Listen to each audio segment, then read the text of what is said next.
Salut, c'est Ben, j'espère que tu vas bien. Bienvenue dans ce nouveau podcast.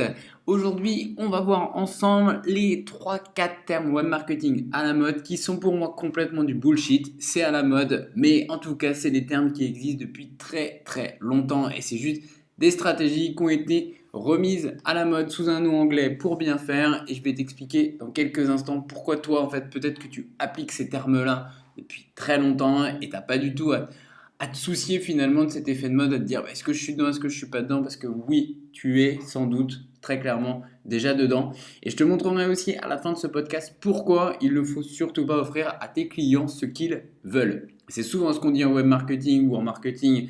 Il faut simplement donner à ses clients ce qu'ils veulent et moi je vais te dire que ça, à mon sens, c'est de la connerie. Avant de démarrer, comme d'habitude, tu peux télécharger juste en dessous tout ton pack de formation qui est vraiment fait pour un entrepreneur qui a déjà un peu d'expérience sur le web, mais qui a besoin de compétences supplémentaires en publicité sur Facebook, emailing, comment construire correctement son infoproduit, son propre produit que tu vas vendre directement sur le web. Tout est téléchargeable juste en dessous dans la bio si tu me suis sur YouTube. Alors, dans ces fameux termes web marketing, on va attaquer dès maintenant. Il y en a un qui a fait son apparition maintenant il y a peut-être 2-3 ans, c'est l'inbound marketing. Alors, c'est quoi tout simplement l'inbound marketing? L'inbound marketing, c'est faire du contenu. C'est faire de la promotion finalement de tes produits via le contenu. Sauf que ça, c'est quelque chose qu'on entend et dont on fait la promotion depuis des années et des années.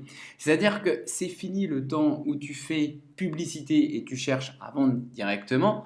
Maintenant, dans l'inbound marketing, si on appelle ce mot-là, c'est qu'il faut juste faire connaître à ton prospect ton expertise, ta valeur ajoutée, lui montrer la valeur ajoutée. Et c'est pour ça que c'est incroyable comment le monde de l'infoprenariat, donc si tu connais pas exactement encore ce qu'est le monde de l'infoprenariat, c'est vendre des produits d'information. Alors ça a été dérivé un petit peu à toutes les sauces, cette nouvelle industrie, mais mine de rien, je me rends compte pour avoir travaillé pendant très longtemps dans une agence, que l'infoprenariat est vraiment en avance vis-à-vis de ce qu'on peut voir dans le web marketing à côté. Parce que ça fait très très longtemps que cette industrie a compris que bah oui, avant de vendre ses produits, avant de vendre ses infoproduits, il va falloir produire du contenu, il va falloir produire de l'information. Il va falloir réchauffer finalement petit à petit ton prospect qui est arrivé, qui t'a connu par un levier X ou Y, par Google, par les réseaux sociaux, par Facebook, Twitter, autres. Mais c'est pas directement là qu'il va acheter. Et c'est pareil quand tu fais de la publicité sur Facebook, sur AdWords ou autre. Certes, tu vas convertir. Je dis pas le contraire, tu peux avoir des conversions directement. Mais l'objectif, c'est surtout de capter des leads, de capter des adresses mail pour que derrière, tu puisses montrer que tu sais de quoi tu parles, montrer que bah oui, c'est toi l'expert à qui il faut faire confiance, c'est tes produits qu'il faut acheter, c'est ta formation qu'il faut acheter, c'est ton produit qui est le meilleur parce que tu t'y connais très bien, etc., etc. Et tu vas pouvoir faire dans ce contenu-là tout ce qu'on appelle du storytelling, c'est-à-dire raconter une histoire. Tout du long, raconter ton histoire à toi, raconter l'histoire de tes clients, raconter l'histoire de tes clients, comment ils ont réussi grâce à ton produit. Donc tu vois, l'inbound marketing, ça n'a rien de nouveau. L'industrie de l'infoprenariat, c'est arrivé en France il y a 10 ans, c'est encore beaucoup plus vieux aux États-Unis. Et ça fait des années donc qu'on fait la promotion de faire du contenu. Donc je te répète, un schéma de base que tu dois employer vraiment dans tout business, peu importe que tu aies un business. Finalement, tu peux même le mettre en exergue avec un business en offline, mais sur ton business en online, peu importe ce que tu vends, que ce soit des infoproduits ou non, il faut absolument que tu attires du trafic, tu cherches à le transformer, à récupérer, à l'engager, à récupérer des adresses email, des engagements sur les réseaux sociaux, etc. À le fidéliser pour pouvoir lui renvoyer du contenu de manière régulière, lui renvoyer du contenu de manière régulièrement et dedans, dans ces 80% de contenu gratuit que tu vas faire, de temps en temps, tu vas faire de la promotion et tu vas faire aussi 20% de contenu promotionnel directement vers tes produits. Alors ça, c'était cette première notion, le fameux inbound marketing. Deuxième notion, une qui fait beaucoup parler aussi, qui est beaucoup plus récente, le social selling. Concrètement, c'est quoi le social selling? C'est vendre à partir des réseaux sociaux. Et là encore, depuis l'existence des réseaux sociaux, on sait que c'est un levier pour vendre via les réseaux sociaux. Qu'est-ce que soi-disant le social selling ça amène de nouveau? Ça amène quelque chose de nouveau, tout simplement parce qu'ils disent bah oui, on peut vendre directement via les réseaux sociaux. Donc tu pars vers une notion qui est quand même beaucoup plus connue là et pour laquelle par contre je suis beaucoup plus partant et je la trouve beaucoup plus légitime, c'est le personal branding. Donc c'est ta marque, c'est une personne. Bah, c'est ça finalement que le social selling a mis en avant. C'est-à-dire de ne pas faire la promotion de tes produits que via ton entreprise, mais tu vas utiliser ton profil personnel, ton profil, soit si tu veux rester dans un cadre pro sur LinkedIn, ou même si tu es prêt à te mouiller, tu vas utiliser ton profil sur Facebook pour vendre directement. Tu vas t'intégrer dans des groupes, par exemple, dans des groupes thématiques qui vont parler de ton produit. Tu vas là encore, pense à la notion que je t'expliquais avant, tu ne vas pas arriver direct avec tes gros sabots à faire la promotion de ton produit, mais tu vas partager du contenu, montrer que tu sais de quoi tu parles et petit à petit arriver à vendre. Tout simplement, c'est ça le social selling, c'est vendre via les réseaux sociaux. Mais depuis le début des réseaux sociaux, on arrive à vendre via les réseaux sociaux. C'est juste que ils veulent montrer que le social selling, qu'on peut raccourcir, c'est toujours chercher finalement à raccourcir ce temps où tu vas vouloir convaincre ton prospect. Alors que dans tous les cas, si tu fais les choses bien et petit à petit, si tu as automatisé les choses, notamment sur les réseaux sociaux, ça va te permettre dans tous les cas de vendre à terme. Autre notion que tu connais peut-être moins, mais que j'ai entendue l'année dernière, qui vient de grandes agences parisiennes, ça va peut-être moins te parler, donc je vais faire très court là-dessus, c'est le fameux data driven. Alors pour eux, c'est une énorme innovation le data driven. C'est quoi concrètement le data driven? C'est tout simplement analyser ces données. Et c'est normal, c'est la moindre des choses d'analyser ces données. Je le dis toujours, quand tu lances une campagne Facebook, bah, lancer ta campagne Facebook, finalement, c'est la ligne de départ. Parce que derrière, il va y avoir tout un temps d'optimisation que tu vas devoir faire, que tu dois impérativement faire.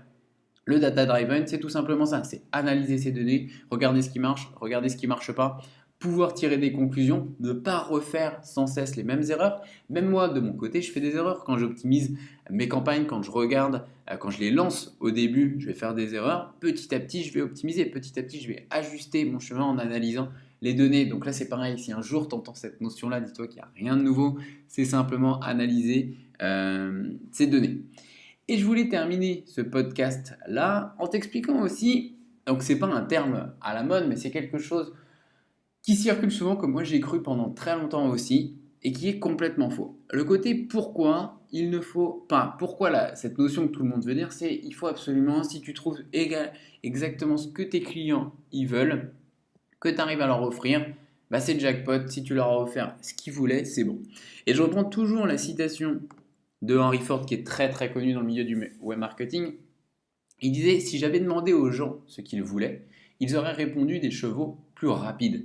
Parce que c'est clair que à cette époque-là, avant que la voiture sorte, mais les gens, ils n'avaient même pas l'imagination finalement de penser que quelque chose pourrait exister à moteur. Donc eux, vu qu'ils voyaient que les chevaux, très clairement, eh ben, ils se seraient dit bah, je vais prendre des chevaux plus rapides, je voudrais des chevaux plus rapides.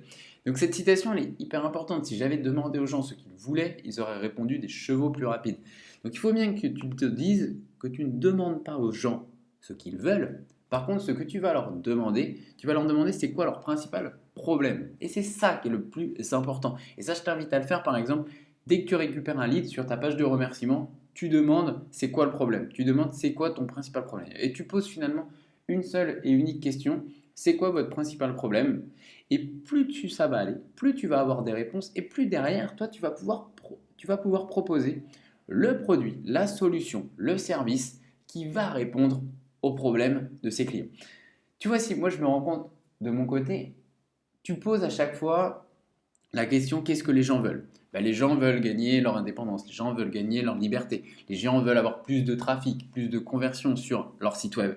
Le truc, c'est que tu vas te dire, ben, je vais proposer une formation en ligne, par exemple, pour ça. Et c'est sûr que cette formation en ligne, ça répond aussi à ses besoins.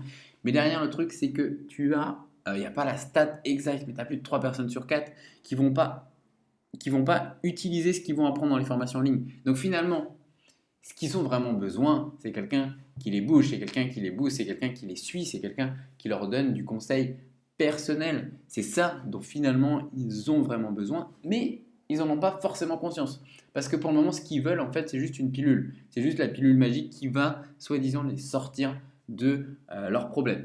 Donc pense à ça si tu avais une action à retenir de ce podcast-là. Si tu as une action à faire, c'est mettre, une fois que la personne s'est abonnée à ta newsletter, à ta mailing list, peu importe, une fois qu'elle arrive sur la page de remerciement, toi tu la renvoies vers un sondage qui lui demande c'est quoi votre principal problème? C'est quoi la principale chose à l'heure actuelle qui vous empêche d'avancer dans ta thématique? Petit à petit, tu vas récupérer des données, tu vas récupérer des données et ça va te permettre de sortir des produits, des services qui vont vraiment répondre à cette problématique. Donc c'est hyper important de mettre ça en place, je t'invite à mettre ça en place très rapidement. Je vais faire assez court comme d'habitude sur le podcast, j'ai dû faire une dizaine de minutes. Si c'est quelque chose que tu as apprécié, je t'invite à mettre un gros pouce en dessous de la vidéo. Si tu es d'accord ou pas d'accord avec moi, je t'invite aussi à mettre un commentaire juste en dessous de la vidéo. Et moi je te dis, je te souhaite une excellente semaine et puis on se retrouve la semaine prochaine pour un nouveau podcast ou une nouvelle vidéo. Salut!